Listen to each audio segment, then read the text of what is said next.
بسم الله الرحمن الرحيم اللهم صل على محمد وآل محمد اللهم صل على محمد وآل محمد اللهم صل على محمد وآل محمد اللهم صل على محمد وآل محمد اللهم صل على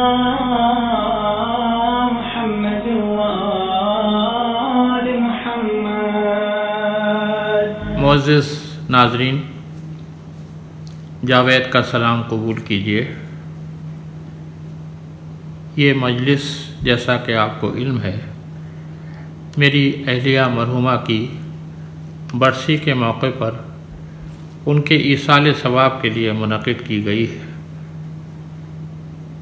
ارادہ تو یہ تھا کہ لکھنؤ میں ایک بڑی مجلس کا انعقاد کیا جائے گا، لیکن حالات زمانہ اور قوانین جو آج کل الگ الگ لوگوں کے لیے الگ الگ ہونے لگے ہیں ان سے بھی آپ واقف ہیں. بہرحال مولا کا ذکر جہاں بھی ہو جس طرح بھی ہو وہ ہمارے لیے عبادت ہے. سب سے پہلے آپ لوگوں سے میرا التماس ہے کہ ایک بار سورہ فاتحہ اور 3 بار سورہ اخلاص پڑھ کر اس کا ثواب کنیز زہرا بنت سید راحت مولائی کی روح کو بخش دیں. بہت بہت شکریہ.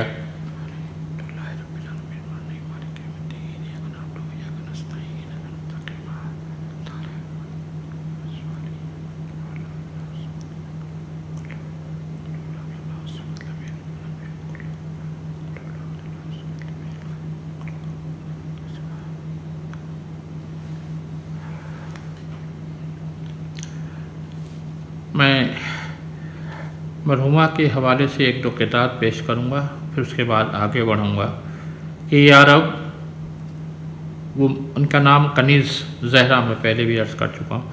یا رب وہ ماتمی تھی محب حسین بھی. یا رب وہ ماتمی تھی محب حسین تھی، اس کو شہب امم کی کنیزی نصیب ہو. اس کو شہ امم کی کنیزی نصیب ہو. دنیا میں وہ کنیز تھی زہرا کی اے خدا، کنیز زہرا دنیا میں وہ کنیز تھی زہرا کی اے خدا. جنت میں بھی کنیزی انہی کی نصیب ہو. جنت میں بھی کنیزی انہی کی نصیب ہو. اور ایک 4 مصرے اور مرحومہ کے حوالے سے کہ سرور کی ماتمی تھی عزادار شاہ تھی. سرور کی ماتمی تھی عزادار شاہ تھی. پروردگار اس کے گناہوں کو بخش دے. پروردگار اس کے گناہوں کو بخش دے. زہرا کی تھی کنیز پرستار پنجتن. زہرا کی تھی کنیز پرستار پنجتن. یا رب تو اس کی ساری خطاؤں کو بخش دے. یا رب تو اس کی ساری خطاؤں کو بخش دے.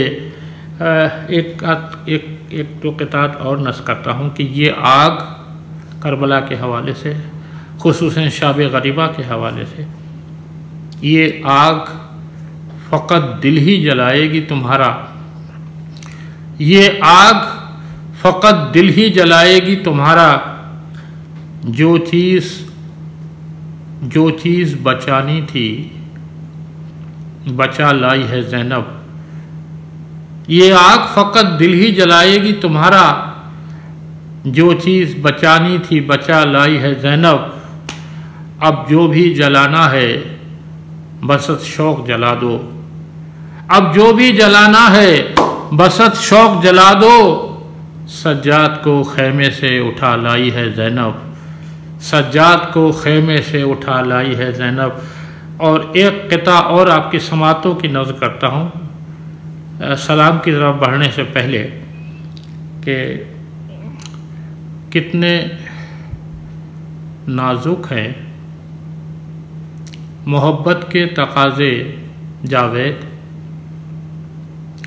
کتنے نازک ہیں محبت کے تقاضے جاوید، کتنی مشکل سے ادا رسم وفا ہوتی ہے، کتنی مشکل سے ادا رسم وفا ہوتی ہے، اور جا کے دریا پہ بھی پیاسا کوئی پیاسا ہی رہے، جا کے دریا پہ بھی پیاسا کوئی پیاسا ہی رہے، تب کہیں رسم محبت کی ادا ہوتی ہے، تب کہیں رسم محبت کی ادا ہوتی ہے، تب کہیں رسم محبت کی ادا ہوتی ہے۔ اور ایک کتاب مولا کائنات کے حوالے سے، ورنہ بات ادھوری رہ جائے گی، کہ عرض کرتا ہوں کہ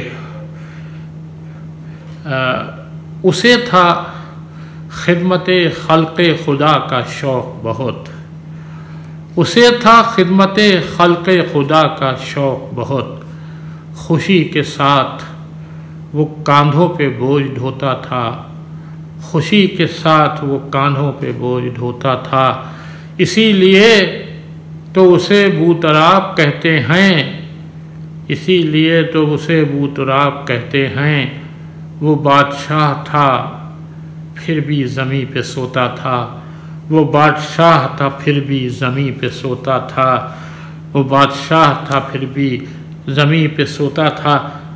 ایک زیادہ حائل نہیں ہونا چاہتا، مولانا تقریر فرمائیں گے، میں ایک سلام کے چند شعر، بی بی سی اردو نے ایک انعامی تحریر غزل کے مقابلے کا اہتمام کیا تھا، جس کے لیے سلیم احمد صاحب کا مصرع تجویز کیا تھا، میں کاغذ کے سپاہی کاٹ کر لشکر بناتا ہوں، میں کاغذ کے سپاہی کاٹ کے لشکر بناتا ہوں۔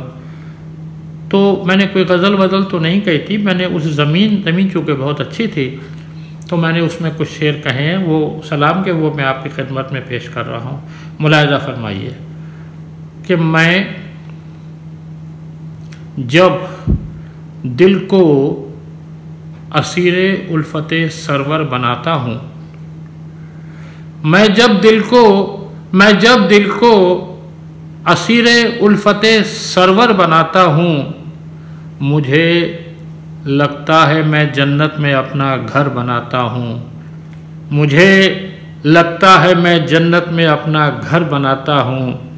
اور کہا شبیر نے، ملاحظہ فرمائیے، کہا شبیر نے اس بار باطل بچ نہ پائے گا، کہا شبیر نے اس بار باطل بچ نہ پائے گا، میں نیزہ صبر کو اور پیاس کو خنجر بناتا ہوں، میں نیزہ صبر کو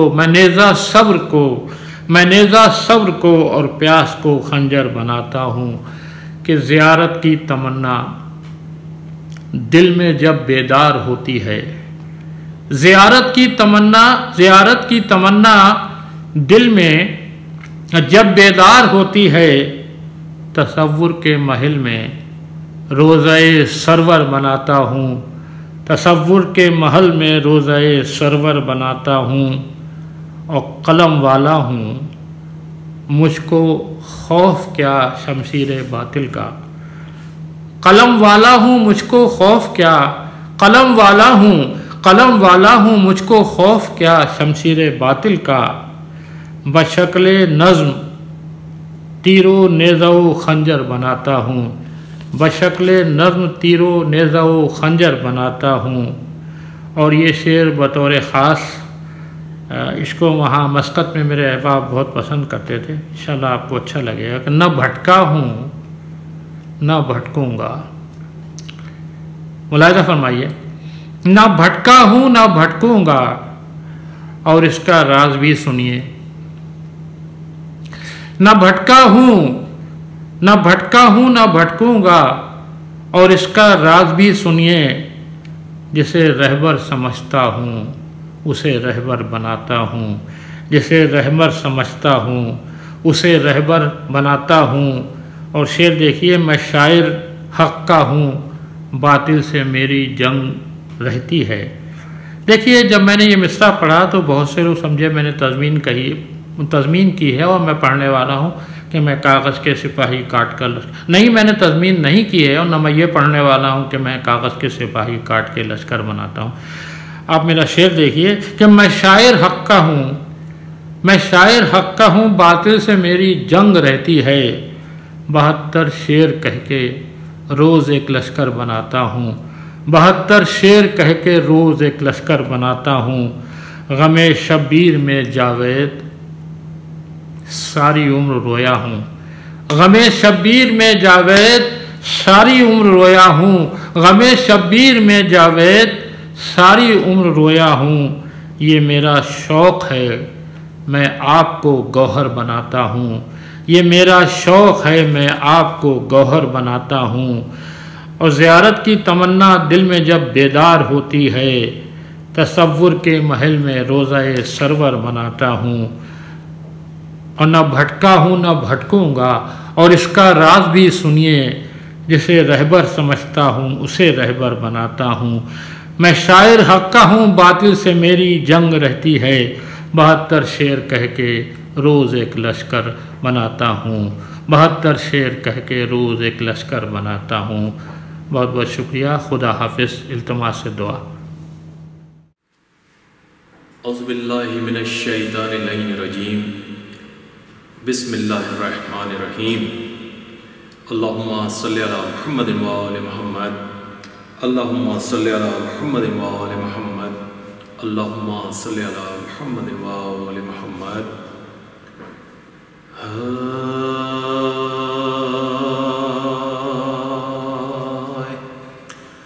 عمر بھر سجاد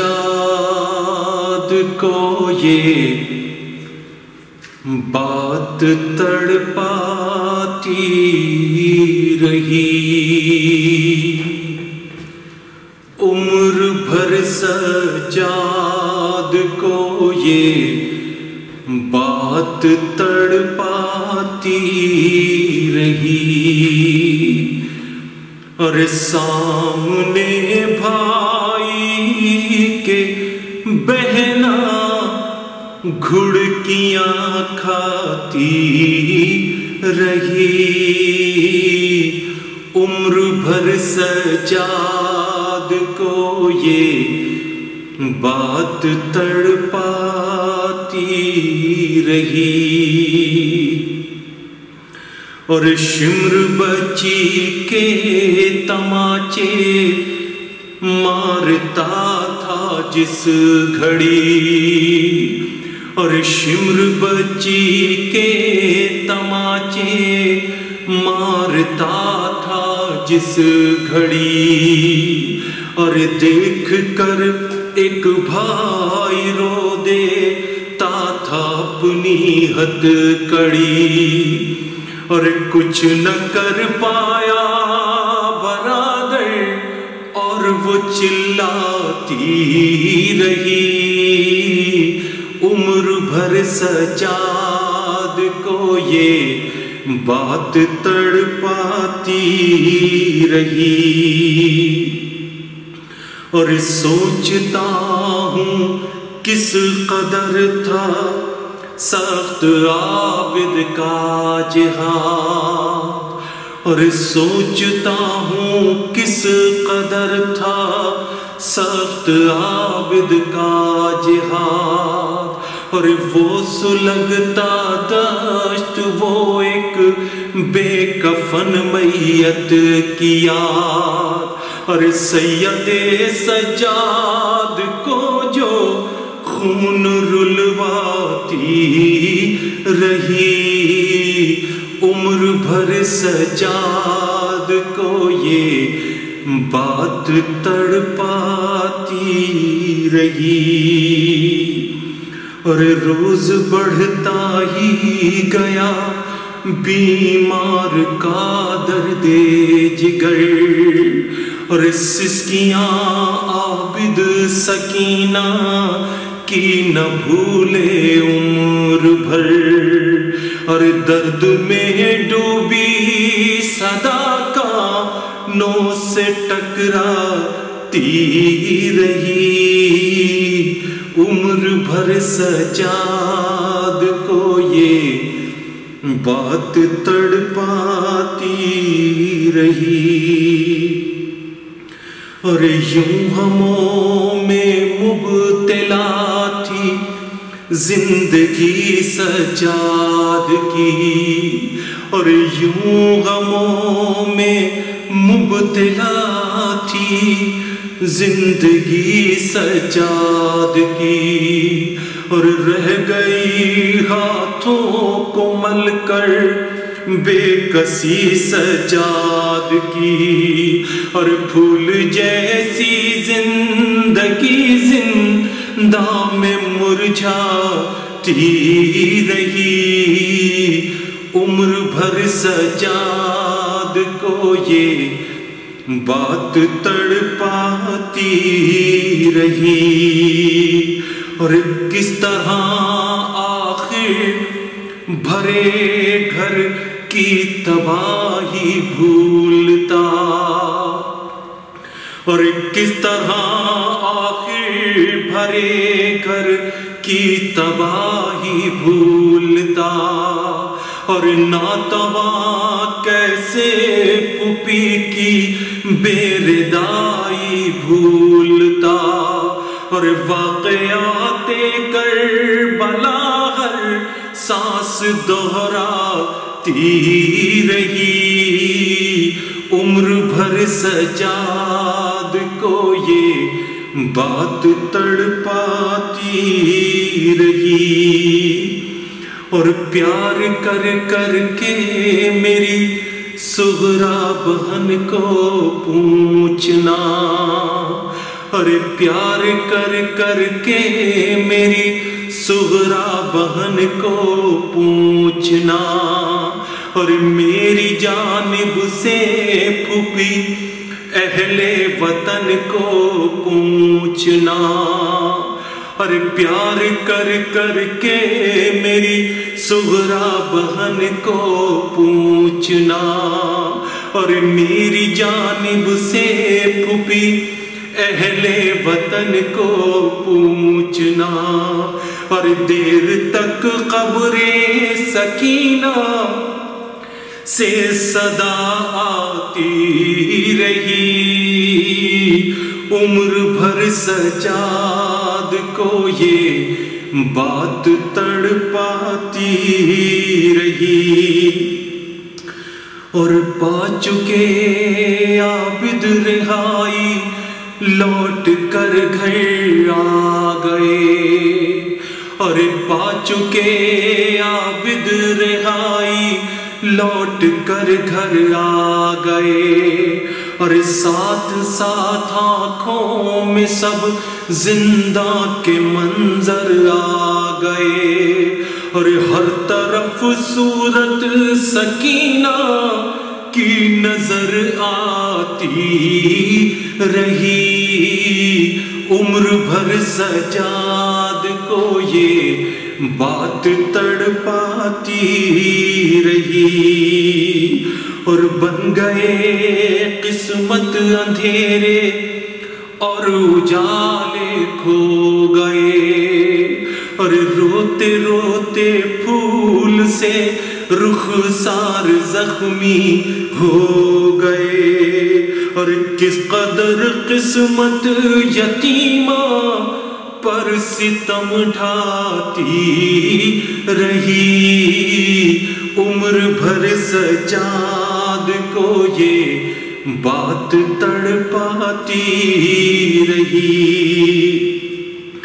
اور زندگی کیسے سکینہ نے گزاری قید میں، زندگی کیسے سکینہ نے گزاری قید میں، اور مستقل اپنی پھوپھی سے غم کی ماری قید میں، اور باتیں کر کر کے وطن کی دل کو بہلاتی رہی، عمر بھر سجاد کو یہ بات تڑپاتی رہی،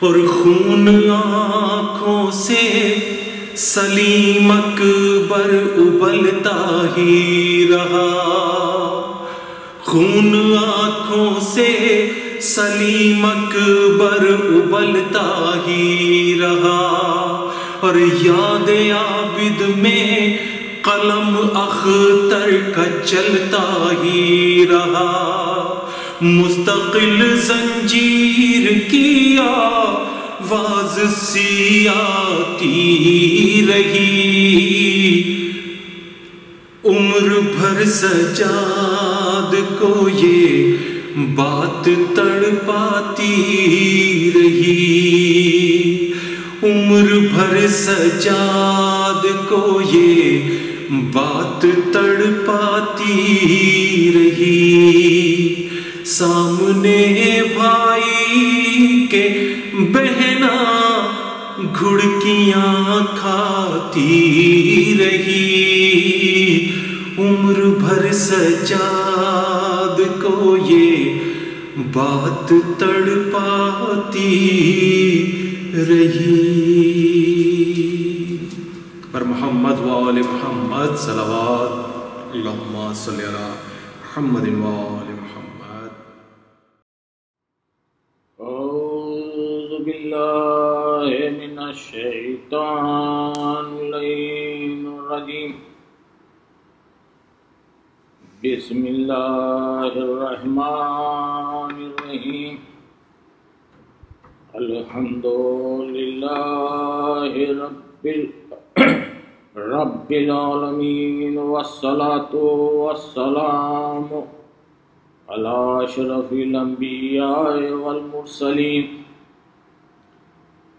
حبیب قلوبنا وطبیب نفوسنا وشفیع ذنوبنا ابی القاسم محمد وآلہ الطیبین الطاہرین المعصومین المظلومین، ولعنۃ اللہ علی اعدائہم اجمعین من یومنا ھذا الی یوم الدین،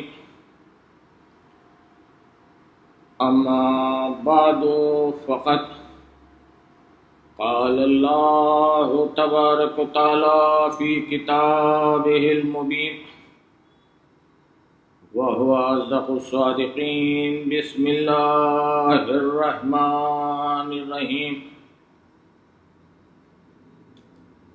إنا أعطيناك الكوثر فصل لربك وانحر، إن شانئك هو الأبتر۔ صلوات بر محمد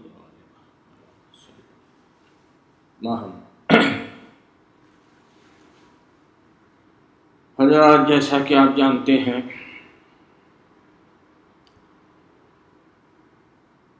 کہ خاتون کے ایصال ثواب کی یہ مجلس ہے، اور ظاہر ہے کہ اس مجلس میں کچھ دیر جناب معصومہ عالمیان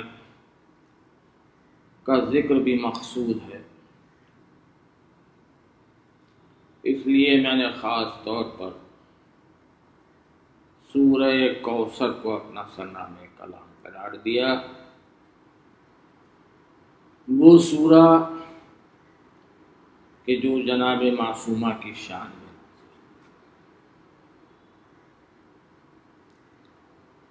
یہ مجلس میرے برادر عزیز برادر محترم جناب جاوید بنائیونی صاحب کی اہلیہ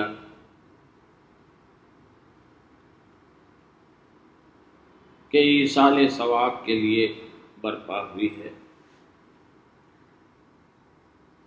یعنی ہماری بھابھی، بس اتنا ضرور کہوں گا کہ ہماری مرحومہ بھابھی صرف ہماری بھاوا جی نہیں تھیں، بلکہ ہمارے خاندان کی روح تھی، ہمارے خاندان کی زندگی تھی۔ ان کے بعد یہ خاندان پورا بڑا سونا سونا لگتا ہے، اور میرے لیے یہ بہت مشکل منزل تھی کہ برادر محترم نے مجھے حکم دیا کہ سویم کی مجلس بھی تم کو پڑھنا ہے، مجھے پڑھنا پڑی، اور آج کی مجلس کے لیے بھی انہوں نے حکم دیا کہ تمہیں کو پڑھنا ہے۔ تو بہرحال اب مجلس مجھے پڑھنا ہی ہے، لیکن ان کی تصویر بہرحال آنکھوں میں ہر وقت گھوما کرتی ہے۔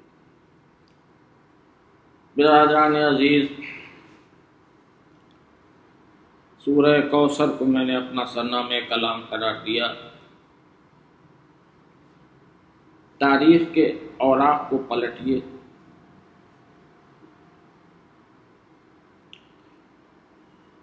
اور دیکھیے کہ کون سا ایسا طریقہ ظلم تھا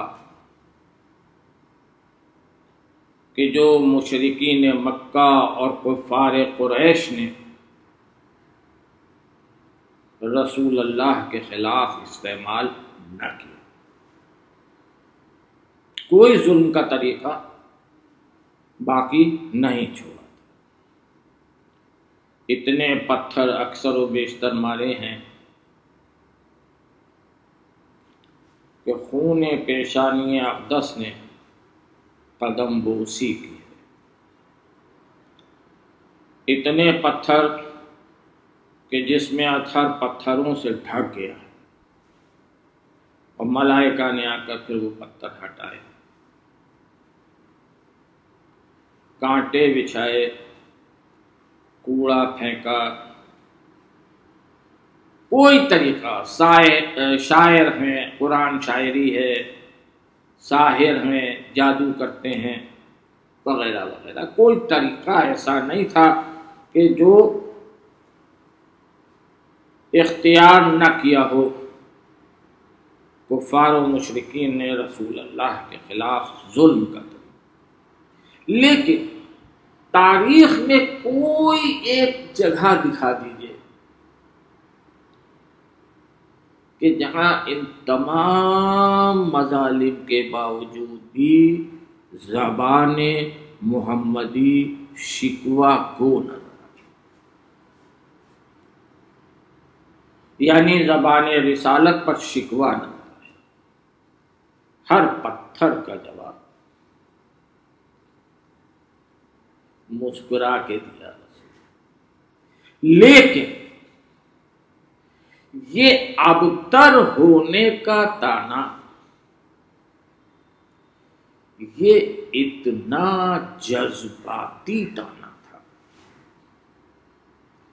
اتنا جذباتی تانا تھا۔ ظاہر ہے کہ جب رسول اللہ اپنے آخری بیٹے کو دفن کرنے کے بعد پلٹے تو مشرکین مکہ اور کفار قریش نے آوازیں لگانا شروع کی کہ وہ دیکھو ابتر جا رہا ہے، ابتر جا رہا ہے۔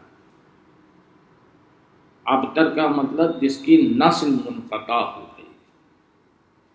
جب کوئی بیٹا نہیں رہا تو نسل منقطع ہو گئی، کیونکہ بیٹوں ہی سے نسل چلا کرتی تھی۔ تو اب یہ تانا دینا شروع کیا کہ وہ دیکھو وہ جا رہا ہے کہ جس کی نسل ختم ہو گئی، جس کی نسل منقطع ہو گئی، وہ ابتر جا رہا ہے۔ یہ تانا اتنا جذباتی تانا تھا کہ جو دل سرور کائنات کروڑوں پتھر سہ گیا، وہ اس تانے کو سن کر اور اس جذباتی تانے کو سن کر ٹوٹ کے ٹکڑے ٹکڑے ہو گئے۔ وہ دیکھو اب تک جا، دل ٹوٹ گیا، آنکھیں پرنم ہو گئیں، اور روایت ملتی ہے کہ رسول اللہ حجرے میں تشریف لائے اور اپنے آپ کو سجدہ خالق میں گرا دیا اور گرا کر رونا شروع کیا۔ یہاں تک ملتا ہے کہ سسکیوں کی آوازیں حجرے سے باہر آنے لگیں۔ لوگوں نے ایک دوسرے سے گھبرا گھبرا کے پوچھنا شروع کیا کہ بات کیا ہے، یہ رسول اللہ آج اتنا کیوں رو رہے ہیں، کیوں اتنا مضمحل ہیں؟ تو پتہ چلا کہ آج لوگوں نے ان کو ابتر کہہ کر پکارا ہے، ابتر ہونے کے تانے دیے۔ اب ظاہر ہے کہ جو قرآن میں یہ کہے کہ اے محمد کچھ خلق ہی نہ کرتا، اگر تمہیں خلق نہ کرنا ہو، وہ یہ کیسے برداشت کرے کہ رسول کی آنکھوں میں آنسو ہیں، رسول مضمحل ہیں۔ حکم ہوا، اے جبرائیل فوراً جاؤ۔ جبرائیل حجرے میں نازل ہوئے اور یہ سورہ لے کر آئے تھے کہ انا آتینا کل کوثر، صلوات بر محمد و آل محمد۔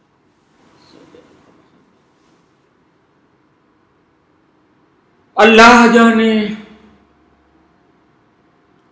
کہ اللہ نے اس سورے میں اپنے رسول سے کیا کہہ دیا، کیا کہہ دیا، یہ تو اللہ یا اس کا رسول جانے۔ میں تو اتنا جانتا ہوں کہ کچھ ایسا کہہ دیا اپنے رسول سے کہ روایت کہتی ہے اب اس سورے کے نازل ہونے کے بعد جب رسول حجرے سے واپس برآمد ہوئے تو ہونٹوں پر مسکراہٹ تھی، صلوات پر محمد۔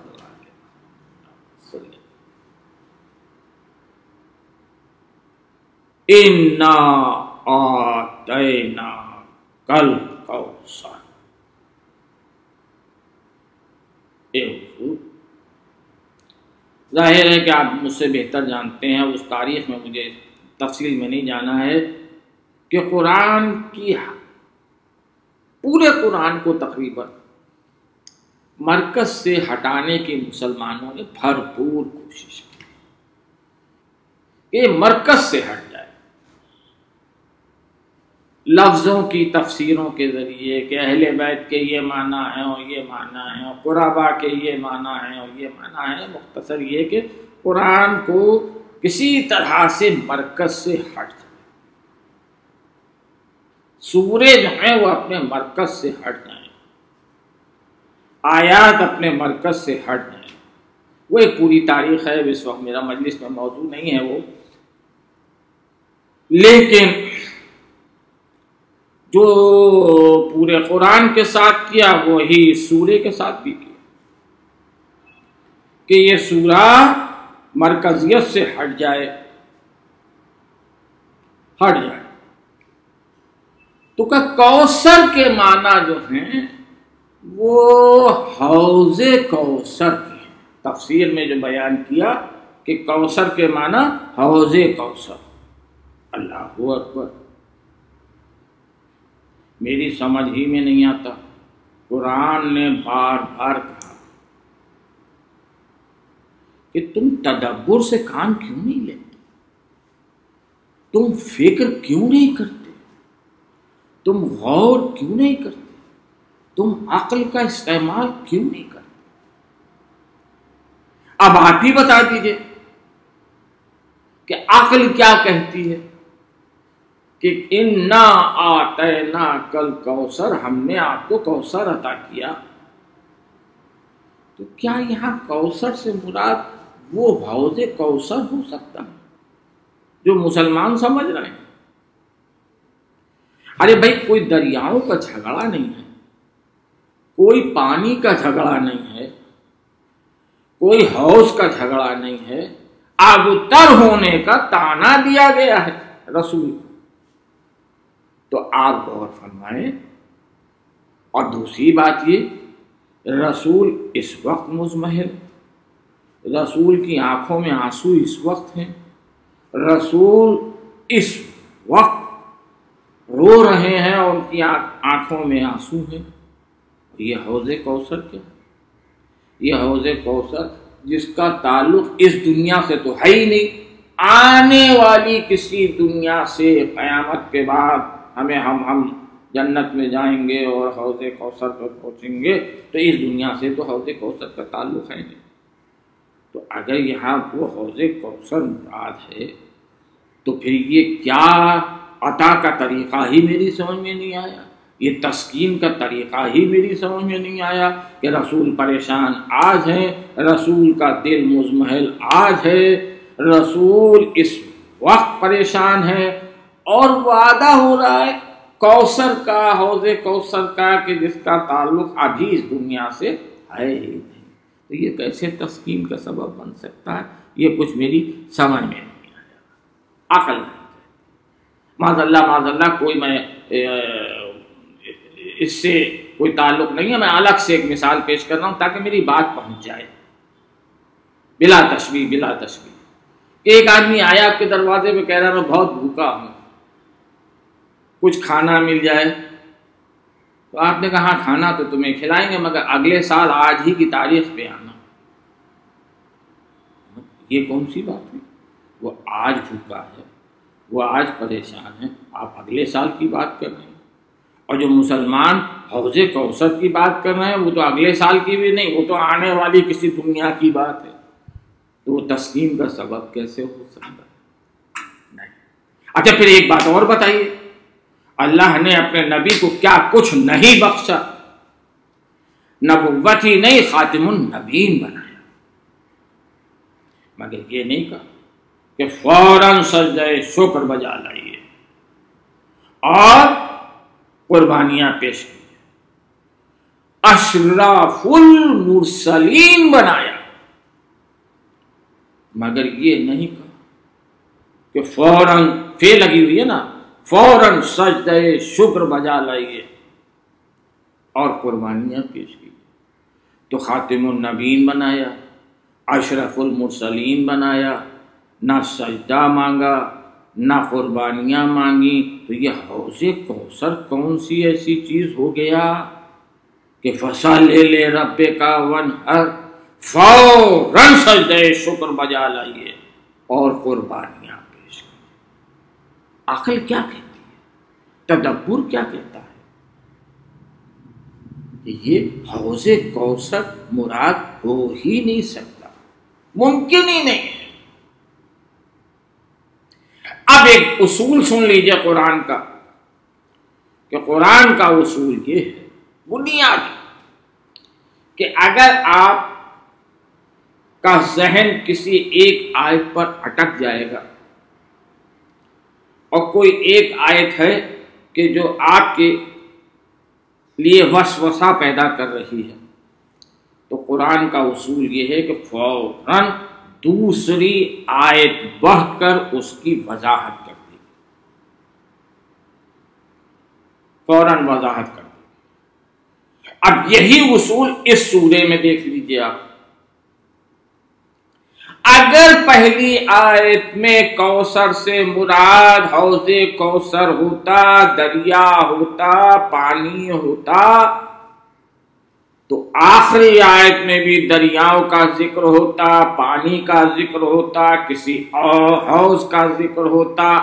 نہیں ہے نہیں. اِنَّا شَانِئَكَ هُوَ الْأَبْتَرُ، اے ہمارے حبیب، ہمارا آپ سے وعدہ ہے کہ آپ کی نسل فلاح پائے گی، بہبود پائے گی، اور ان کی نسلوں کو ہم منقطع کر دیں گے۔ صلوات پڑھیں محمد و آل محمد۔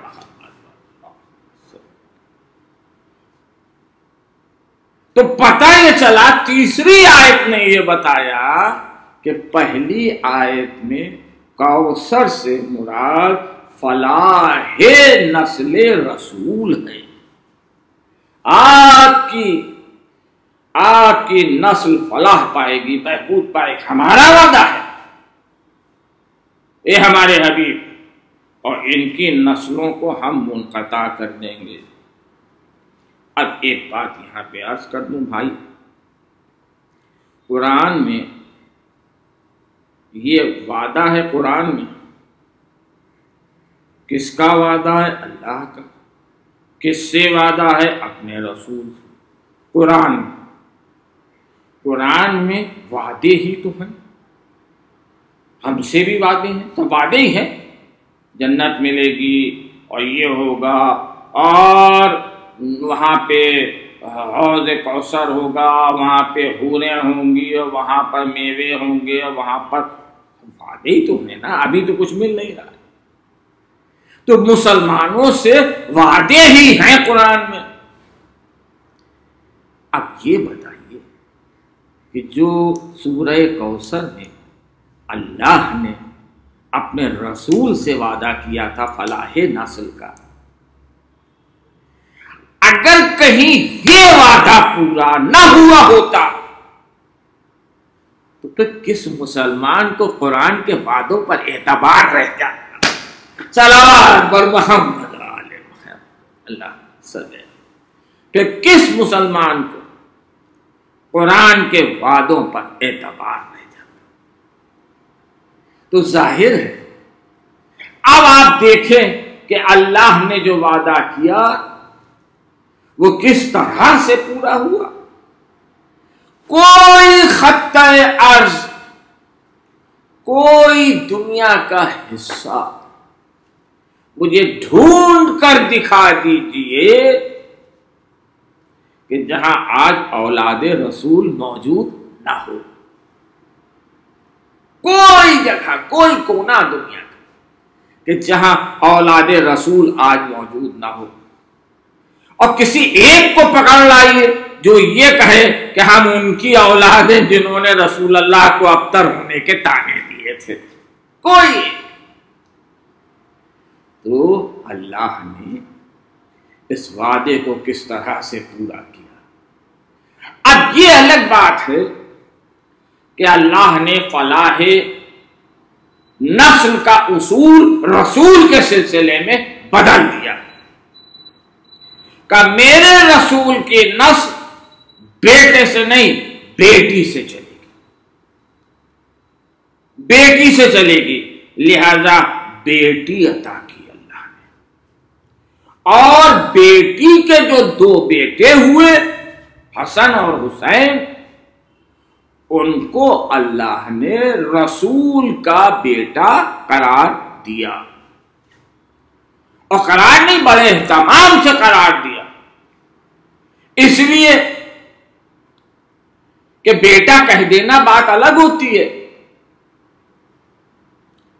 میں نے کسی کو اپنا بیٹا کہہ دیا، تم میرے بیٹے ہو، تم میرے بیٹے ہو، میں مر گیا، اس کے بعد وہ بھی آ کے کھڑا ہو گیا، کہہ لیں میں تو صاحب ان کا بیٹا ہوں، وہ مجھے بیٹا کہتے تھے۔ تو جج صاحب یہی کہیں گے نا، عدالتیں، قانون، وکیل سب یہی کہیں گے نا کہ بیٹا کہنے سے کوئی بیٹا نہیں ہو جاتا ہے۔ بھائی آپ کی قانونی حیثیت کیا ہے؟ قانوناً آپ بیٹے ہیں، قانون کی نگاہ میں آپ ان کے بیٹے ہیں کہ نہیں ہیں؟ اب قانون کی نگاہ میں بیٹا دو ہی طرح سے ہو سکتا ہے، یا تو صلب سے ہو، وہ باپ ہو اور وہ اس کی اولاد ہو، اور یا دوسرا طریقہ یہ ہے کہ جو ہمارے مذہب میں نہیں اور دیگر مذاہب میں ہے کہ ایڈاپٹ کیا ہو بچے کو، تو وہ بھی قانونی بیٹا ہو جاتا۔ تو یا تو اپنے صلب سے ہو، اپنی اولاد ہو تو وہ بیٹا ہے قانونی، اور یا اگر اس کو دوسرے مذاہب میں ہے کہ اگر اڈاپٹ کیا ہے تو وہ بھی قانونی بیٹا. تو اب سوال یہ ہے کہ حسنین بیٹے تو ہیں مگر روز قیامت تک کے لیے ان کو قانونی بیٹا بھی تو بنانا ہے، رسول کا قانونی بیٹا بھی بنانا ہے. اسی لیے جب اللہ کو سچوں کی ضرورت پڑی تو میدان مباہلہ میں اللہ نے جب پکارا اور جب بلایا تو نواسے کہہ کر نہیں بلایا. جو قرآن سب سے بڑی قانونی کتاب تھی اسلام کی، اس قرآن میں اللہ نے کہا ابنانا و ابناکم، اے میرے رسول ان سے کہیے یہ اپنے بیٹوں کو لائیں، آپ اپنے بیٹوں کو لے جائیے. بیٹوں کا لفظ کا استعمال کیا تاکہ یہ دونوں قانونی بیٹے قرار پائیں اور انہیں قرآن قانونی بیٹا قرار دے. بس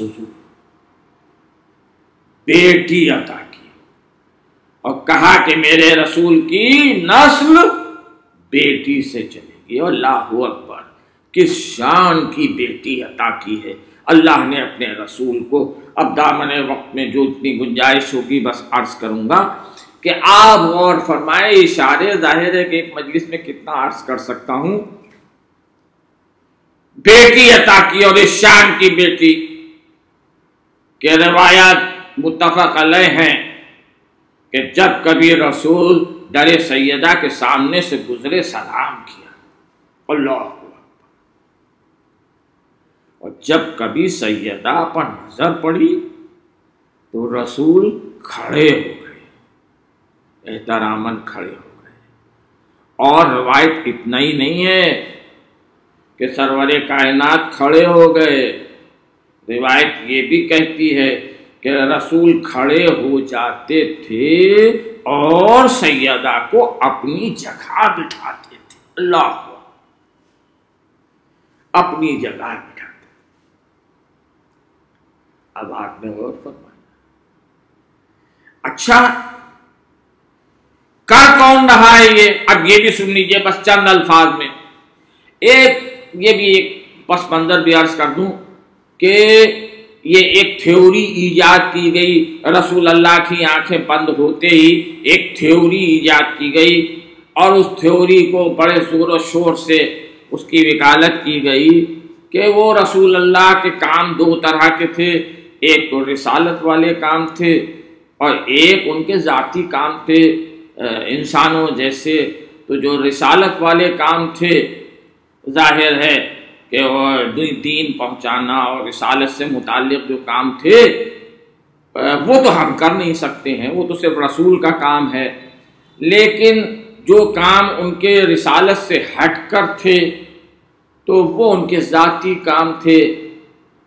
تو اب آپ غور فرمائیں، یہ ساری تھیوری اس لیے پروپاؤنڈ کی گئی تھی اور اس لیے بنائی گئی تھی کہ جتنے کام، جتنی احادیث اہل بیت کے متعلق ملیں، جتنی روایات اہل بیت سے متعلق ملیں، جتنے معاملات اہل بیت سے متعلق ملیں، یہ ان کے یہ اس کا رسالت سے کوئی تعلق نہیں، یہ تو ان کے ذاتی کام تھے.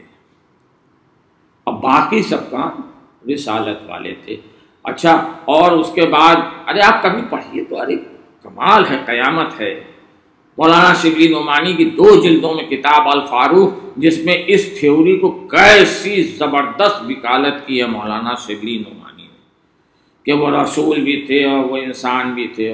اللہ کیا، خیر وہ میرا اس وقت موضوع نہیں ہے. لیکن اللہ سب جانتا تھا کہ کیا کیا ہونے والا ہے اور کون کون سی تھیوریز آنے والی ہیں اور کون کون سے پریکٹیکل سامنے آنے والے ہیں. لہذا اللہ نے سب کا انتظام کر دیا. ایک مختصر سی آیت قرآن کے 4 پارے میں رکھ دی کہ وَمَا مُحَمَّدٌ إِلَّا رَسُولٌ. ارے ظاہر ہے ایک انسان ہوتا ہے، اس کی الگ الگ حیثیتیں ہوتی ہیں. ایک ہی انسان ہوتا ہے، وہ گھر میں کسی کا باپ ہوتا ہے، کسی کی اولاد ہوتا ہے، کسی کا شوہر ہوتا ہے، کسی کا بھائی ہوتا ہے، گھر سے باہر نکلتا ہے، مان لیجیے وکیل ہے تو وکیل ہوتا ہے، اگر لیڈر ہے تو لیڈر ہوتا ہے ایک ہی انسان. تو الگ الگ حیثیتیں ایک انسان کی ہوتی ہیں، لیکن قرآن نے وضاحت کر دی تھی کہ وَمَا مُحَمَّدٌ إِلَّا رَسُولٌ. واو تو تسلسل کے لیے ہے، لیکن اصل آیت بچی مَا مُحَمَّدٌ إِلَّا رَسُولٌ. اچھی طرح سے سمجھ لو، مَا مُحَمَّدٌ إِلَّا رَسُولٌ، محمد کچھ نہیں ہے سوائے اس کے کہ رسول ہے. رسول ہے یعنی گھر میں ہے تو اللہ کے رسول، بازار میں ہے تو اللہ کے رسول، مسجد میں ہے تو اللہ کے رسول، اگر باغ میدان میں ہے تو اللہ کے رسول. جہاں ہے جس وقت ہے اللہ کے رسول ہیں. ما محمد الا رسول. اے مسلمانوں، اس آیت کے ذیل ہی میں سمجھ لیا ہوتا کہ وہ ایک باپ نہ تھا کہ جو بیٹی کے احترام میں کھڑا ہو رہا تھا. الا رسول، اللہ کا ایک رسول تھا کہ جو عصمت کے احترام میں کھڑے ہو کر کار رسالت انجام دے رہا تھا. صلوات بر محمد و آل محمد.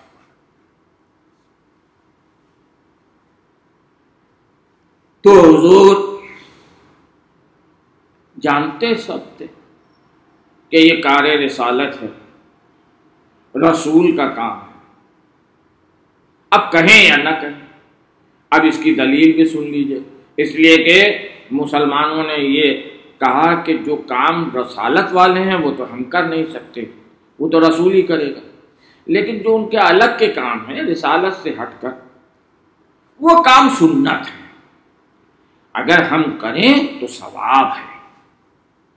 سنت مثلا اگر رسول، جو تھیوری ان کی ہے اس کے حساب سے اگر رسول داڑھی بنائیں، داڑھی پہ خضاب کریں تو اس کا تعلق رسالت کے کاموں سے نہیں ہے، یہ رسالت سے ہٹ کے کام ہے، اور اس کا اگر ہم بھی خضاب کریں تو ثواب ہے.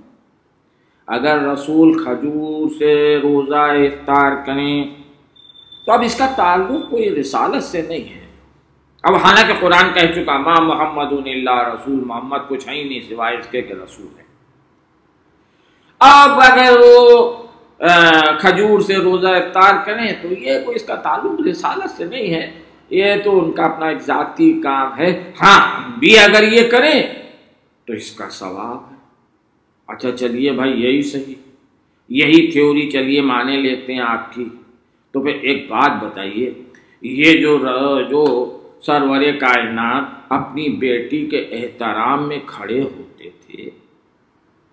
ہوتے تھے تو یہ عمل سنت کیوں نہیں بنا بھائی؟ یہ عمل بھی سنت بننا چاہیے تھا نا. اگر یہ کار رسالت نہیں تھا تو پھر اسے سنت بننا چاہیے تھا. اور ہر باپ کو اپنی بیٹی کے احترام میں کھڑے ہو کر اس سنت کو ادا کرنا چاہیے تھا. اچھا چلیے ہم اچھے مسلمان نہیں ہیں، لیکن تاریخ میں تو ایک سے ایک ریفائنڈ مسلمان گزرے ہیں، اور ایک سے ایک مارکت الارا بیٹیاں بھی گزری ہیں. کبھی کوئی باپ تو اپنی بیٹی کے احترام میں کھڑا ہوا ہوتا کہ رسول اللہ بھی کھڑے ہوتے تھے، اور یہ سنت ہے کہ باپ بیٹی کے احترام میں کھڑا ہو. نہیں، کبھی کوئی مسلمان اپنی بیٹی کے احترام میں نہیں کھڑا ہوا، اس لیے کہ سب یہ سمجھتے تھے کہ یہ باپ نہیں ہے کہ جو بیٹی کے احترام میں کھڑا ہو رہا ہے، اللہ کا ایک رسول ہے کہ جو عصمت کے احترام میں کھڑے ہو کر کار رسالت انجام دے رہا ہے. صلوات بر محمد و آل محمد. اللہم صلی علی محمد.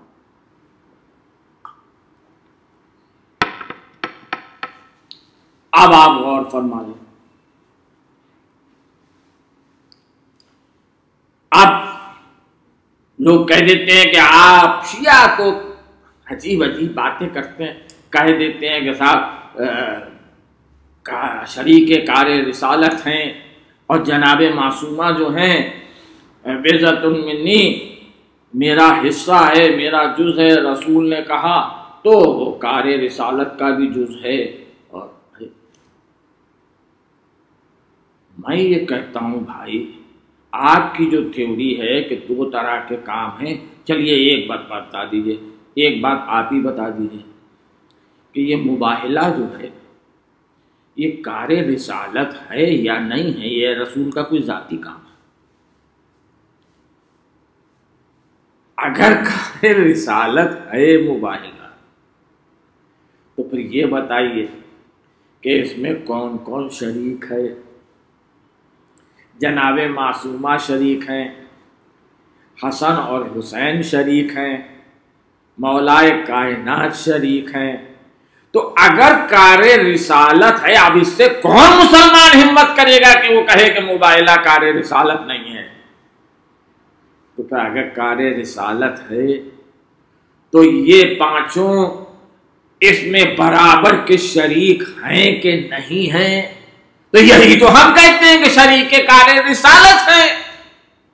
تو اس میں لڑنے والی بھائی کون سی بات ہے؟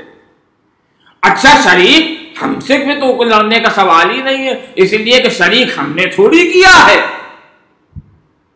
اس کار رسالت میں اللہ نے شریک کیا ہے۔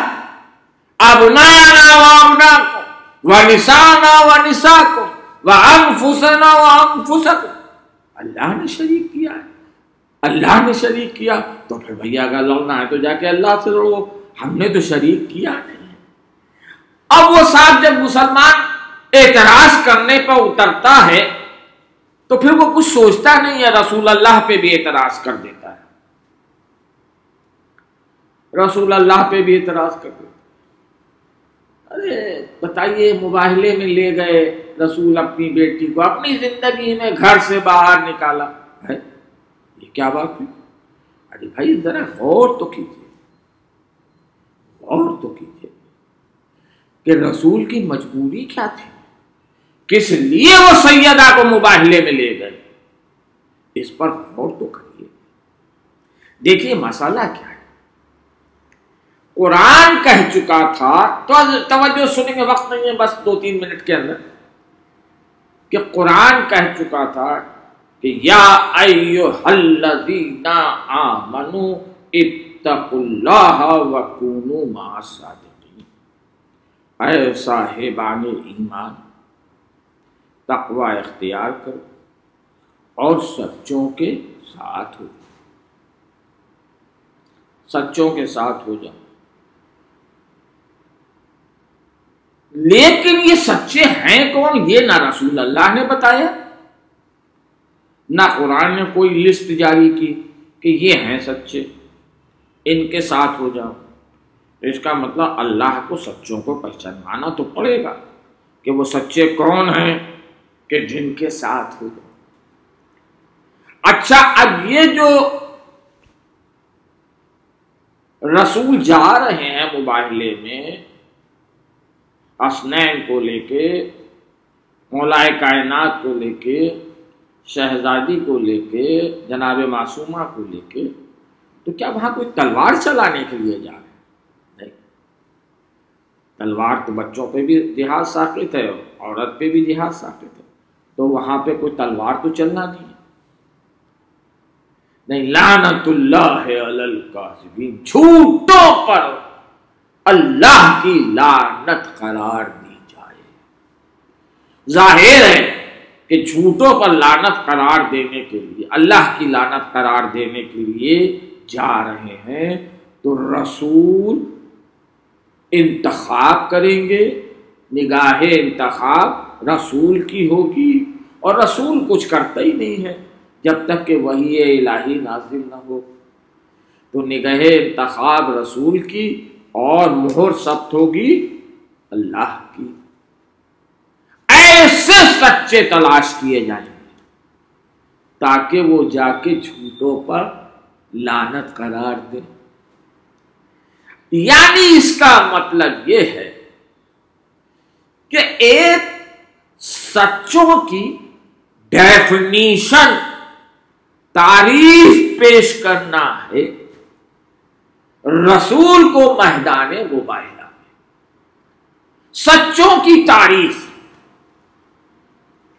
اب ظاہر ہے کہ یہ مجلس شعراء حضرات بھی سن رہے ہیں اور یہ مجلس بڑے مدب صاحبان فہم و ذکا پڑھے لکھے لوگ سبھی سن رہے ہیں. لہذا ایک گوشہ عرض کرنا چاہتا ہوں، ذرا سا باریک ہے لیکن آسان الفاظ میں، کہ رسول کو سچوں کی تعریف پیش کرنا ہے، اور تعریف کی شرط اول یہ ہے، ڈیفینیشن کی پہلی شرط یہ ہوتی ہے، تعریف کی پہلی شرط یہ ہوتی ہے کہ تعریف جامع بھی ہو اور معنی بھی ہو. جامع اور معنی ہو. جامع کا مطلب یہ ہے کہ تعریف ایسی ہو کہ جس کی تعریف ہو رہی ہے کوئی چھوٹنے نہ پائے. جامع سب آ جائیں، ایگزاسٹو، کمپلیٹ. اور معنی کا مطلب یہ ہوتا ہے کہ جس کی تعریف ہو رہی ہے اس کے علاوہ کوئی آنے نہ پائے. معنی ہو جائے، روک دئیے، کوئی دوسرا آنے نہ پائے. اور فرمایا مثلا میں آپ سے کہوں کہ بھیا انسان کی تعریف کیجئے، انسان کی ڈیفینیشن کیجئے، انسان کو ڈیفائن کیجئے. آپ کا انسان وہ ہوتا ہے جس کے 2 ہاتھ ہوں، 2 پیر ہوں، 2 آنکھیں ہوں، 2 کان ہوں. یہ تعریف نہ جامع ہے نہ معنی ہے. جامع اس لیے نہیں ہے، میں نے کہا نا سب شریک ہو جائیں کوئی چھوٹنے نہ پائے. جامع اس لیے نہیں ہے کہ وہ انسان چھوٹ جائیں گے جن کے 1 آنکھ ہے، وہ انسان چھوٹ جائیں گے جن کے 1 ہاتھ ہے، وہ انسان چھوٹ جائیں گے جن کا 1 پیر نہیں ہے، کٹا ہوا ہے، 1 پیر ہے، 1 کان ہے، وہ سارے انسان چھوٹ جائیں گے. اس کا مطلب یہ ہے کہ یہ تعریف جامع نہیں ہے. بہت سے انسان چھوٹ گئے. اور معنی بھی نہیں ہے. معنی اس اعتبار سے نہیں ہے کہ سارے چوپائے آ جائیں گے اس کے اندر، اس لیے کہ ان کے بھی 2 ہاتھ ہوتے ہیں، 2 پیر ہوتے ہیں، 2 کان، 2 آنکھیں، سارے چوپائے آ جائیں گے. اس کا مطلب انسان کی یہ تعریف نہ جامع ہے کیونکہ انسان چھوٹ گئے، نہ معنی ہے اس لیے کہ جو انسان نہیں تھے وہ شریک ہو گئے. رسول اللہ کو میدان مباہلہ میں سچوں کی تعریف پیش کرنا ہے. آپ بتائیے اگر سیدہ کو نہ لے جاتے تو ایک سچا اس روئے زمین پر چھوٹ جاتا اور یہ تعریف سچوں کی جامع نہ ہوتی. صلوات پڑھیں محمد و آل محمد. اللہ. اور کسی اور کو اس لیے نہیں لے گئے، کسی اور کو ان 5 کے سوا کسی اور کو اس لیے نہیں لے گئے کہ پھر تعریف مانے نہ رہتی، یعنی جھوٹے شریک ہو جاتے، اس لیے کسی کو نہیں لے گئے، بس انہیں کو لے گئے. اب لوگ کہنے کو کہہ دیتے ہیں. اب ایک جملہ سن لیجئے باقی پھر میں آگے بڑھوں، کہ کہہ دیتے ہیں کہ رسول اللہ کے تو 4 بیٹیاں تھیں، 1 بیٹی نہیں تھی. اللہ اکبر. ماں کیا کیا مذاق ہوتے ہیں اسلام میں. 4 بیٹیاں تھیں. ارے بھیا تو جب نسانہ کہا قرآن نے جمع کا صیغہ، تو رسول اللہ ساری دنیا کی جتنی عورتیں سب کو لے جا سکتے تھے کیونکہ جمع کا صیغہ استعمال ہوا تھا، ساری عورتوں کو لے جا سکتے تھے. تو اگر 4 بیٹیاں تھیں تو بھیا یہ خالی 1 بیٹی کو کیوں لے گئے، 3 بیٹیوں کو کیوں چھوڑ گئے، جبکہ یہ آخر کا رسالت کے بالکل آخر وقت کا واقعہ ہے. سن 10 ہجری کا مباہلہ، یہ تو ہے نہیں شروع کا ہے. اور فرمایا آپ نے تو پھر رسول اللہ اگر 4 بیٹیاں تھیں تو ان 4 کو کیوں نہیں لے گئے. یہ تین کو کیوں چھوڑ گئے؟ تو آپ دو میں سے بھائی مسلمانوں ایک ہی بات ماننا پڑے گی، ایک بات ماننا پڑے گی کہ یا تو چار تھی نہیں، صرف ایک تھی اور اس کو لے گئے، اور یا پھر یہ ماننا پڑے گا تھی تو مگر اس قابل نہیں تھی کہ رسول اللہ انہیں مباہلے میں لے جا سکے۔ اب یہ تمہاری مرضی، جو چاہو مان لو بھائی۔ دوسری بات یہ کیا بیوقوفی کی باتیں کس طرح کی اسلام میں کی جاتی ہیں، بحث برائے بحث۔ اگر چار بیٹیاں تھیں تو پھر کسا کے نیچے، چادر کے نیچے چاروں بیٹیوں کو رسول کو لینا چاہیے تھا، اس لیے کہ قیامت تک کے لیے آئے تطہیر ان کی پاکیزگی اور طہارت کی ذمہ داری لینے والی تھی، تو چاروں بیٹیوں کو بلانا چاہیے تھا چادر کے نیچے۔ کیا معاذ اللہ تم یہ کہنا چاہ رہے ہو کہ تمہارا رسول منصف نہیں تھا، انصاف پسند نہیں تھا؟ ایک بیٹی کو تو بلایا، تین بیٹیوں کو چھوڑ دیا۔ اور فرمایا تو یا تو مان لو کہ بیٹیاں چار تھی ہی نہیں، ایک تھی، یا یہ مان لو کہ معاذ اللہ رسول منصف نہیں تھا، یا یہ مان لو کہ وہ اس قابل نہیں تھی کہ رسول ان کو چادر کے نیچے بلا سکے۔ صلوات بر محمد علیہ محمد اللہ۔ اب بہرحال یہ میرا موضوع اس وقت نہیں ہے، انشاءاللہ پوری مجلس کبھی اس موضوع پہ پڑھوں گا۔ تو اب آپ غور فرمائیں کہ اگر اچھا ایک بات اور بھی میں ایک جملہ اور عرض کر دوں کہ اگر چار بیٹیاں تھیں تو دنیا میں جتنے سادات ہیں آج کی ڈیٹ میں 2020 میں، وہ چاہے شیعہ ہوں اور چاہے سنی ہوں، اہل سنت حضرات بھی، ہمارے بھائی بھی، بہت سے اہل سنت حضرات بھی سادات ہیں، اور وہ اپنے آپ کو رضوی اور نقوی اور عابدی اور سب لکھا کرتے ہیں، سادات ہیں، شیعہ نہیں ہے لیکن سادات ہیں۔ تو میں بس یہی پوچھنا چاہتا ہوں کہ اے بھیا، اگر چار بیٹیاں تھیں تو نواسے بس دو ہی کیوں تھے؟ کسی اور بیٹی کی کوئی اولاد نہیں تھی؟ اما کسی ایک کو تو پکڑ کے لاؤ جو یہ کہے کہ ہم ہیں تو اولاد رسول، مگر سیدہ سے ہمارا کوئی تعلق نہیں ہے، ہم تو دوسری بیٹی سے ہیں۔ کوئی ایک تو پکڑ کے لاؤ، کوئی ایک تو دکھاؤ کہ جو یہ کہے کہ ہم کسی دوسری بیٹی سے ہیں یا تیسری بیٹی سے ہیں، جو ہے وہ رضوی ہے، نقوی ہے، سادات ہے، تو سیدہ سے ہیں۔ بے وقوفی کی باتیں واقعات کی۔ خیر، تو اللہ نے اپنے رسول کو بیٹی عطا کی اور اس شان کی کہ آپ غور تو فرمائیں کہ اگر ہم جیسے ہوتے یہ اہل بیت، لوگ کہہ دیتے ہم جیسے، ارے آج ایک عورت، ایک خاتون اس کے ساتھ کوئی ایک بات ہو جائے، بڑے باپ کی بیٹی ہے تو اکڑ کے چلتی ہے، پیر زمین پہ نہیں پڑتا، یا اس کا شوہر کسی حیثیت پر فائز ہے تب پھر اس کے پیر زمین پر نہیں پڑتے، یا اس کی اولادیں کسی مرتبے پر فائز ہو گئیں، بس پھر تو کیا کہنا، میں اس کی ماں ہوں، زمین پیر پہ نہیں پڑتی۔ بس ساری دنیا کی عورتوں سے پوچھتا ہوں، کیا کسی کو ایسا باپ ملا جیسا سیدہ کو باپ ملا؟ کیا کسی عورت کو ایسا باپ ملا یا مل سکتا ہے، ایسا شوہر ملا یا مل سکتا ہے کہ جیسا شوہر سیدہ کو ملا؟ کیا کسی کو ایسی اولادیں سیدہ شباب اہل جنہ، کیا کوئی ایسی اولادیں کسی عورت کو دنیا میں آج تک ملیں یا مل سکتی ہیں جیسی اولادیں سیدہ کو ملی؟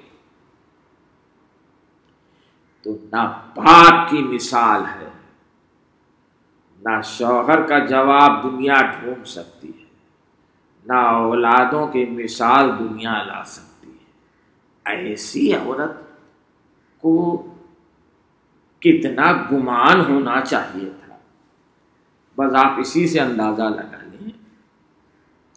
کہ وہ ہمارے جیسے ہیں۔ اگر ہمارے جیسے ہوتے تو کتنا گمان ہوتا۔ ہوا کیا؟ ہوا یہ کہ مسجد نبوی میں رسول کے پیچھے آ کر ابن عباس بیٹھ گئے۔ تھوڑی دیر بعد رسول اللہ نے محسوس کیا کہ ابن عباس رو رہے ہیں، ابن عباس رو رہے ہیں۔ رسول اللہ نے پلٹ کے دیکھا کہ اے ابن عباس کیوں رو رہے ہیں؟ تو اور سسکیاں پڑ گئی ابن عباس، کہنے لگے اے اللہ کے رسول، میں در سیدہ سے پلٹ کر گیا تھا تو علی نے مجھے گھر میں بلا لیا، بس گھر میں جا کر بیٹھا ہی تھا کہ اللہ کے رسول میری نگاہ اس چکی پر پڑ گئی کہ جس چکی کو پیس پیس کر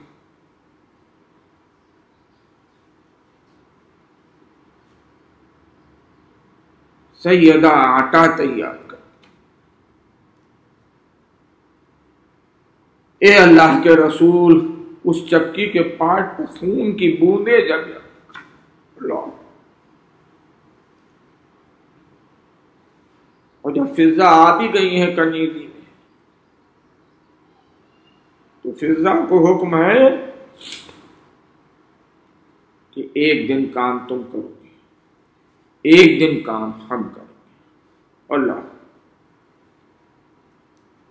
اللہ، یہ بیٹی اللہ نے اپنے رسول کو دی، اور مسلمانوں نے کیا قدر کی کہ بس سن لیں روایت۔ ایک مرتبہ جب باغ فدق کے فیصلے کے بعد جناب سیدہ گھر میں واپس آئی ہیں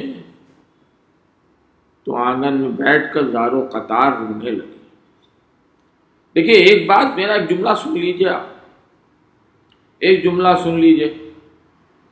آج جتنے بھی غیر مسلم، غیر شیعہ ہوئے ہیں، وہ چاہے سنی حضرات شیعہ ہوئے ہوں یا اور دیگر مذاہب کے لوگ شیعہ ہوئے ہوں، وہ لوگ خیبر و خندق کو سن کے شیعہ نہیں ہوئے ہیں، یقین مانیے گا میری بات۔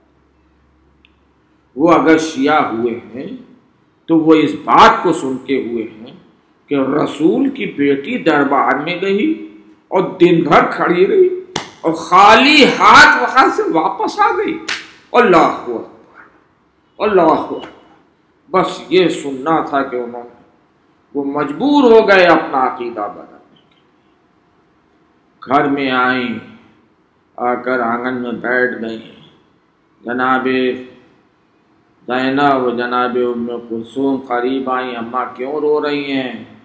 کہا بیٹا اس لیے نہیں رو رہی ہوں کہ مجھے فدق سے محروم کر دیا گیا، اس لیے رو رہی ہوں کہ بیٹا ذرا میرے پیروں کی طرف دیکھو۔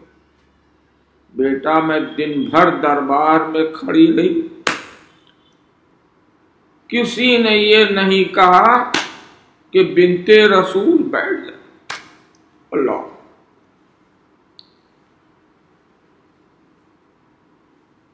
اللہ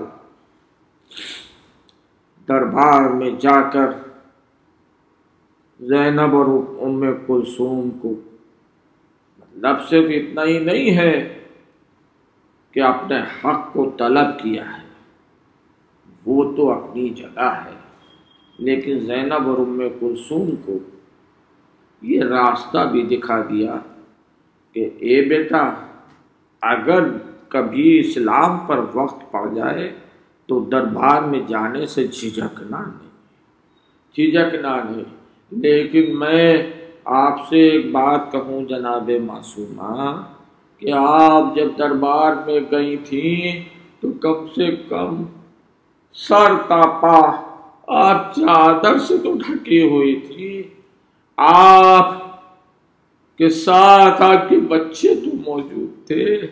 اللہ اکبر، ذرا یہاں کا منظر آ کر دیکھیے، ابھی تو زینب دربار میں پہنچی بھی نہیں ہے،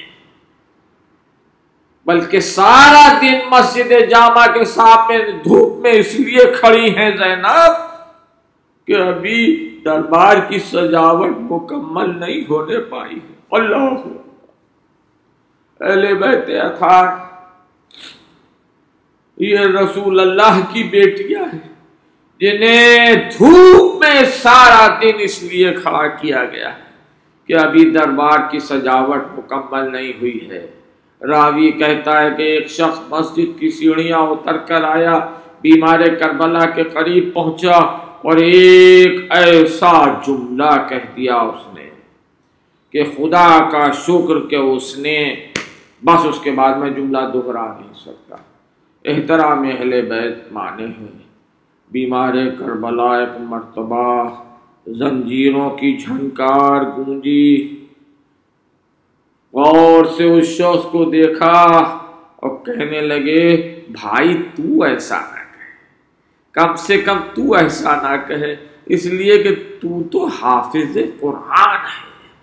بس یہ جملہ سننا تھا کہ وہ شخص چوکا، کبھی بیڑیاں دیکھتا ہے، کبھی ہتھکڑیاں دیکھتا ہے اور کبھی سوچتا ہے کہ کیا یہ شخص علم غیب رکھتا ہے، اسے کیسے معلوم ہوا کہ میں حافظ قرآن ہوں؟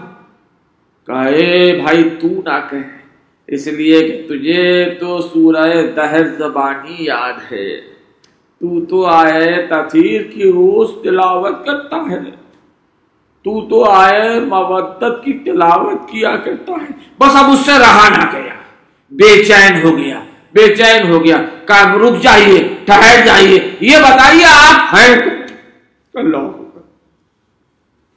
آپ کون ہیں اور ان سوروں سے آپ کا کیا تعلق؟ تو بیمار کربلا نے فرمایا کہ تو ہمیں پہچانا نہیں، ہم ہی تو وہ اہل بیت اطہار ہیں کہ جن کے لیے سورہ دہر نازل ہوا، جن کے لیے آئے تطہیر آئی، جن کی محبت کا تقاضا آئے مودت نے کیا۔ بس یہ سننا تھا کہ اپنے رخساروں پر تماچے مارنے لگا کہ ارے آپ تو میرے امام ہیں، میں نے آپ کو پہچانا نہیں، ارے اتنی اجازت دے دیجئے کہ میں اپنے آپ کو ان ناکوں کے آگے گرا دوں، یہ ناکے مجھے کچل کر گزر جائیں تاکہ میں رسول اللہ سے کہہ سکوں کہ میں نے آپ کے گھرانے کی عورتوں کو بے مقرر چادر دی۔ جزاکم ربکم، خدا آپ کو کسی غم میں نہ رلائے، اور مومنہ کے لیے اس سے بڑھ کر کوئی ثواب نہیں ہے۔ کیا کی آنکھوں سے چند آنسو نکل آئے۔ اللہ اکبر۔ بس آباد، مجلس ختم ہے، 2 جملے اور سن لیں۔ بیمار کربلا تمام اہل بیت اطہار دربار میں لائے گئے۔ کیسے لائے گئے اب میں بیان نہیں کر سکتا، خود بیمار کربلا کی زبانی سن لیجیے۔ فرماتے ہیں کہ 12 گلے ایک رسی میں اس طرح بندھے ہوئے تھے کہ اگر ایک کو بیٹھنا ہوتا تھا تو سب کو بیٹھنا پڑتا تھا، ایک کو کھڑا ہونا ہوتا تھا تو سب کو کھڑا ہونا پڑتا تھا۔ اس طرح سے یہ آل رسول دربار میں کھڑی ہوئی ہے۔ یزید اپنے دبدبے میں، اپنے حکومت کے نشے میں چور، کہے شمر میں نے تجھ سے کہا تھا کہ علی کی بیٹیوں کو قید کر کے لانا اور رسول کی نواسیوں کو قید کر کے لانا۔ یہ تو کن کو، بس جو جملہ اس نے کہا وہ میں دوہرا نہیں سکتا۔ اہل بیت کا احترام مانے، یہ تو کن کو قید کر کے لایا ہے؟ شمر نے کہا نہیں حاکم، میں نے تیرے حکم کی تعمیل کی ہے۔ حاضائی زینب، حاضائی ام کلثوم، یہ علی کی بیٹی زینب ہے، یہ علی کی بیٹی ام کلثوم ہے، یہ رباب ہے، یہ سکینہ ہے۔ بس یہ سننا تھا کہ یزید نے کہا کہ اچھا علی کی بیٹی زینب موجود ہے، میں کچھ بات کرنا چاہتا ہوں۔ بس یہ جملہ بھی مکمل بھی نہ ہونے پایا تھا کہ ایک شیر کی سی دہاڑ گونجی دربار میں۔ دیکھنے میں تو وہ عورت بہت ضعیف تھی، لیکن اس کی ہمت بہت بلند تھی۔ کہا اے یزید، تیری اتنی ہمت ہو گئی کہ تو حیدر کرار کی بیٹی سے بات کرے، تو رسول کی نواسی سے بات کرے، تیری اتنی ہمت؟ بس یزید نے کہا کہ یہ کون عورت ہے؟ شمر نے بتایا کہ یہ در سیدہ کی کنیز فضہ ہے۔ بس یہ سننا تھا کہ اس کا غصہ دوبالا ہو گیا۔ کہا ارے کنیز کی اتنی ہمت کہ وہ ہم سے اس طرح لب و لہجے میں بات کرے، اس کو قتل کر دیا جائے۔ جلاد نے تلوار کھینچی اور فضہ کی طرف بڑھنا شروع کیا کہ ناگاہ فضہ کی نگاہ ان حبشی جوانوں پر پڑ گئی جو یزید کے پیچھے اس کی حفاظت کے لیے تلوار لیے کھڑے تھے، لیکن تھے اسی کے قبیلہ حبش کے۔ آواز دی اے میرے قبیلے کے جوانوں، ارے تمہارا خون کیا ٹھنڈا ہو گیا ہے کہ تم کھڑے تماشا دیکھ رہے ہو؟ تمہارے قبیلے کی ایک عورت کے ساتھ یہ سلوک ہونے جا رہا ہے۔ بس روایت کہتی ہے وہ قبیلے کے جوان، حبشی جوان یزید کے سامنے کود پڑے تلواریں ہاتھوں میں۔ یزید روک لے،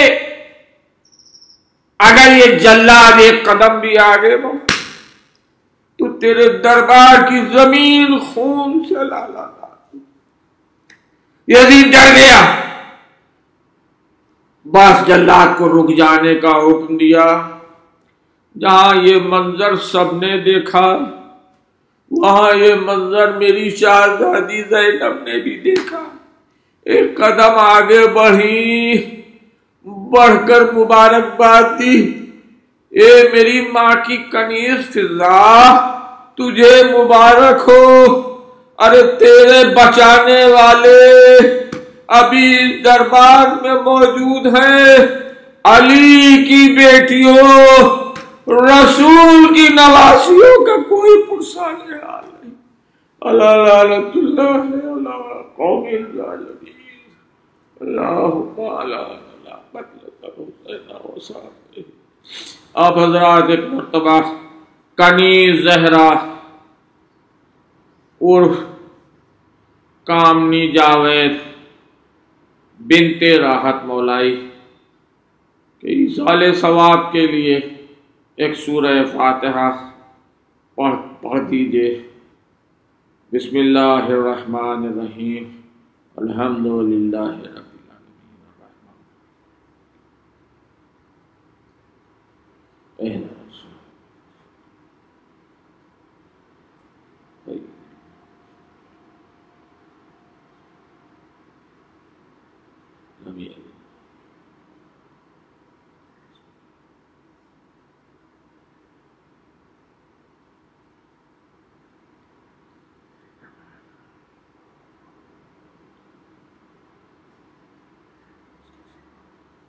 کنیز زہرا عرف کامنی جاوید بنت سید راحت مولائی۔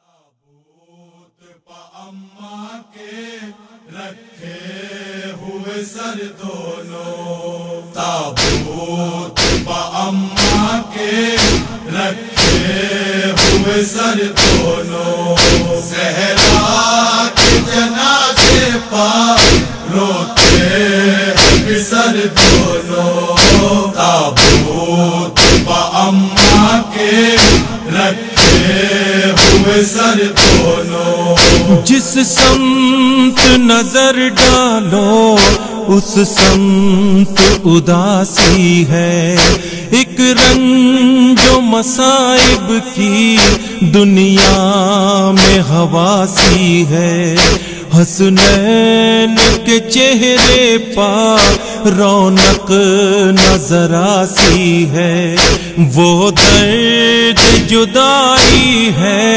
تھامے ہیں جگر دونوں، تابوت با اماں کے رکھے ہوئے سر دونوں، زہرا کے جنازے پر روتے ہیں بھی سر دونوں، تابوت با اماں کے رکھے ہوئے سر دونوں، اس درد کی کشتی کو طوفان میں کنارہ دو، حسنین کو بہلا لے فضا کو اشارہ دو، اے شیر خدا اٹھ کر بچوں کو سہارا دو، گھبرا کے نہ کر جائیں دنیا سے سفر دونوں، تابوت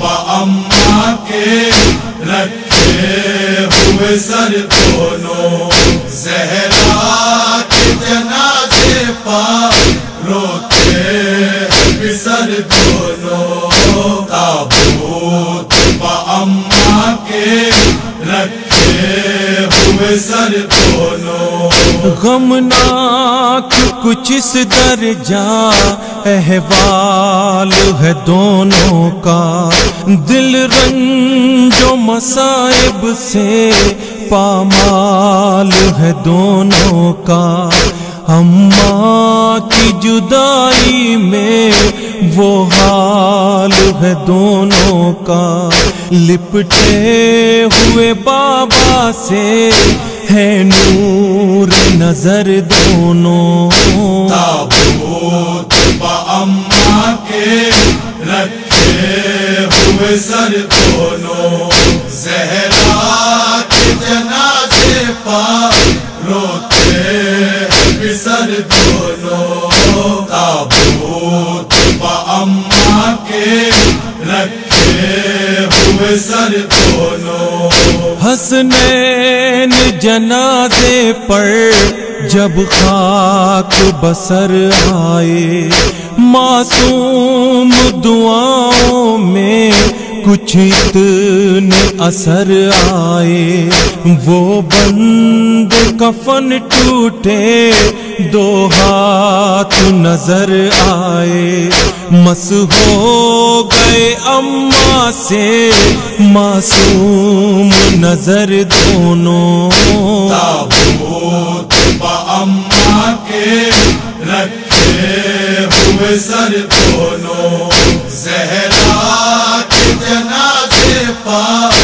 روتے ہیں بھی سر دونوں، تابوت با اماں کے رکھے ہوئے سر دونوں، تابوت علی لے کر جس وقت چلے ہوں گے، حسنین عجب غم کے سانچے میں ڈھلے ہوں گے، ممتا نے بھی ایک ماں کی خود ہاتھ ملے ہوں گے، ماں کہے کہ بڑھے ہوں گے جب لاق جگر دونوں، تابوت با اماں کے رکھے ہوئے سر دونوں، زہرا کے جنازے پر روتے ہیں بھی سر دونوں، تابوت